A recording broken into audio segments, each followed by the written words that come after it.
আসসালামু আলাইকুম ভিউয়ার্স, আল্লাহর অশেষ রহমতে আলহামদুলিল্লাহ সবাই ভালো আছেন। দেখেন, মন্টিনিগ্রো ভিসা, বলকান ইউরোপের এই দেশটির জন্য আমরা অনেকেই আবেদন করেছি অনেকভাবেই। বর্তমানে অনেকেই কিন্তু অলরেডি হতাশার মাঝে আছি, যেহেতু দীর্ঘদিন যাবৎ ভিসা হচ্ছে না। তো এই ভিসা না হওয়ার পিছনে যে কারণটা আজকের এই ভিডিওতে পরিষ্কারভাবে একটি বিস্তারিত ধারণা আপনাদের সামনে তুলে ধরার চেষ্টা করব। যারাই আবেদন করবেন, যারাই অলরেডি প্রসেসিং অবস্থায় আছেন, যারাই দীর্ঘদিন যাবৎ অপেক্ষা করতেছেন এই মন্টিনিগ্রো ভিসার জন্য, তাদেরকে উদ্দেশ্য করে আজকের ভিডিওটি। ভিউয়ার্স, মন্টিনিগ্রো হচ্ছে বলকান ইউরোপের দেশ, এটা আমরা সবাই জানি, ছোট একটি দেশ। এবং এই দেশে আহামরি যে কাজের চাহিদা বা এটা সেটা দেখেন, বিভিন্নভাবে বিভিন্ন এজেন্সিগুলো আমাদের যেই দিকগুলো আমরা সবচেয়ে হঠাৎ করে আমরা ভুল করে ফেলি। আসলে আমার আশপাশের বা বন্ধু বান্ধব বা আমরা বিভিন্ন অনলাইনের মাধ্যমগুলো, সামাজিক মাধ্যমগুলো থেকে আমরা বিভিন্ন ভাবে কিন্তু আমরা বিভিন্ন পোস্টার গুলো বা বিভিন্ন ভিডিওগুলো দেখে থাকার পরবর্তী পর্যায়ে আমরা কিন্তু একটা আকাঙ্ক্ষা বা আশা আমার মনের ভিতরে আসে যে না, এই দেশটির বিষয় হয়তো বা হবে বা এটা সেটা। এখন বিষয় হচ্ছে, আপনার যে মন্টিনিগ্রো যে দেশটি, এখানে আহামরি কোনো কাজের চাহিদা নেই যে আপনার প্রচুর পরিমাণে কর্মী সংগঠন রয়েছে বা এটা সেটা। যে কয়েকটি ভিসা হয়েছে সেগুলো আলহামদুলিল্লাহ ইন্ডিয়া থেকে অনারেবল বা অথরাইজের মাধ্যমে কিন্তু ভিসাগুলো হয়ে গেছে। এখন পরবর্তী পর্যায়ে যারা জমা দিয়েছে তাদের ক্ষেত্রে কি হবে? আমরা অনেকেই কিন্তু, যেহেতু আমরা ভিসা হচ্ছে এই বিষয়টা দেখেছি, এই বিষয়টা দেখেই কিন্তু আমরা আবেদন করেছি। আপনি দীর্ঘদিন যাবত প্রসেসিং অবস্থায় আছেন, আপনার কোনো ফলাফল আসতেছে না। আমরা এমনও দেখেছি বর্তমানে মন্টিনিগ্রোর জন্য আমরা এম্বাসিতে মেল করেছি। এম্বাসিতে মেল করার পরবর্তী পর্যায়ে শুধু একটা বা দুইটা বা তিনটা না, কয়েক মাস যাবত আমরা মেল করে যাচ্ছি, কিন্তু এম্বাসির তরফ থেকে ফিডব্যাক বাবদ যে একটি সলিউশন বা সমাধান তারা দেওয়ার কথা, যে না আমাদের কার্যক্রম চালু আছে বা আমাদের কার্যক্রম চলমান আছে বা আমরা এতদিন থেকে বা আমরা সামনে এত মাস থেকে বা কিছুদিন যাবত পর থেকে যে কোনো একটা অ্যান্সার বা ইস্যু তারা দেখাবে, কিন্তু সেই ধরনের কোনো কথাবার্তা বা কোনো ধরনের কোনো মেইল বা কোনো ধরনের ইস্যু তারা আমাদেরকে এখন পর্যন্ত দেয়নি। শুধু আমাদেরকে না, বিভিন্ন জায়গা থেকে যারা আবেদন করেছে অনেকেই কিন্তু এই ব্যাপারে কোনো একবার না প্রকাশ করার কারণে অনেকেই কিন্তু হতাশার মাঝে আছেন, যেহেতু এম্বাসি থেকে কোনো ফিডব্যাক আসতেছে না এবং তাদের দেশের যে লেবার মিনিস্ট্রি বা ফরেন মিনিস্ট্রি থেকেও কিন্তু কোনো ধরনের বার্তা বা কোনো ধরনের সংবাদ পাওয়া যাচ্ছে না। এমত অবস্থায় একটা জিনিস বুঝতে হবে, যেহেতু এই পরিস্থিতি চলমান আছে বা চলতেছে, আগামী সময়গুলোতে আমরা আসলে এই দেশটির জন্য অপেক্ষা করব কি করব না। এখন অনেকেই বা অনেক এজেন্সিগুলো কিন্তু যে ফাইলগুলো জমা দিয়েছে তাদের ফাইলগুলো কিন্তু কনভার্ট করে অন্য দেশের জন্য দিয়ে দিচ্ছে। দেখেন, আপনার বর্তমান যে আমরা কসোভোর কথা একটু বলতেই হয় বুঝার সুবিধার্থে, যে কসোভোর জন্য আমরা অনেকেই কিন্তু জমা দিয়েছি।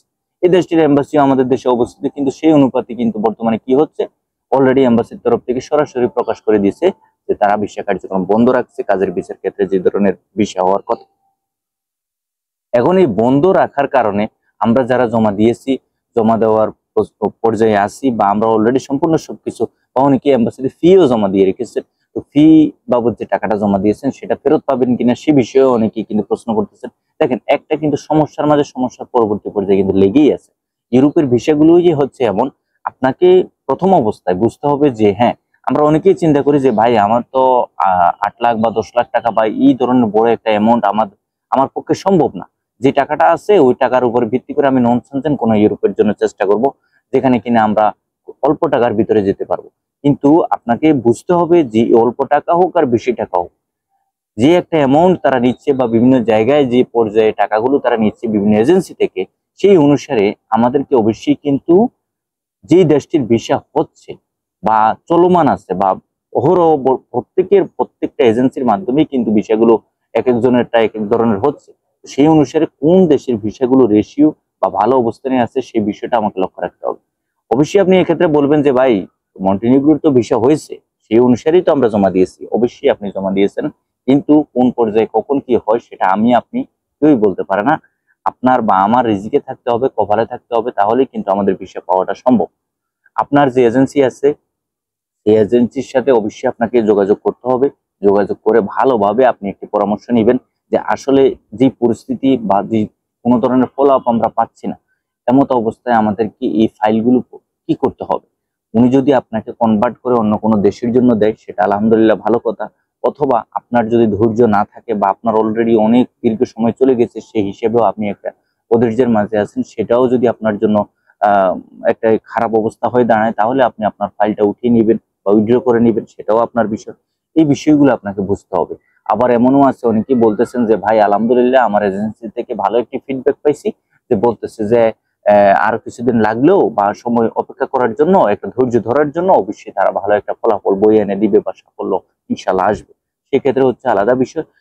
মূলত মন্টিনিগ্রোর ভিসা হচ্ছে কিনা সেটা আপনাকে দেখতে হবে, বা আপনার বর্তমান পরিস্থিতির উপর ভিত্তি করে, যেহেতু লম্বা সময় অতিক্রম করে এসেও আমরা ভিসার কোনো কার্যকলাপ বা পরিস্থিতি আমরা ভালো কোনো দিক পাচ্ছি না, সেক্ষেত্রে অবশ্যই আপনাকে কিন্তু কিছু না কিছু অবশ্যই আপনাকে উপলব্ধি করে সামনে অগ্রসর হতে হবে।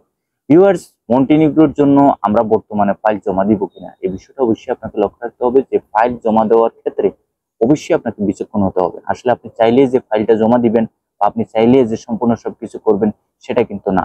কোন দেশের ভিসা হচ্ছে, কোন দেশের ভিসা হচ্ছে না, বিস্তারিত ভালোভাবে বুঝে শুনে আপনাকে সামনে অগ্রসর হতে হবে। এই হচ্ছে মূল বিষয়গুলো। মন্টিনিগ্রো সম্পর্কে যারা আপডেট জানতে চাচ্ছেন বা বর্তমান পরিস্থিতির আলোকপাতে যারা সামনে অগ্রসর হবেন, সবাই বুঝে শুনে সামনে অগ্রসর হবেন। সবাই ভালো থাকবেন, সুস্থ থাকবেন। আগামীতে নতুন কোনো আপডেট নিয়ে খুব শীঘ্রই আপনাদের সামনে উপস্থিত হবো। আল্লাহ হাফেজ।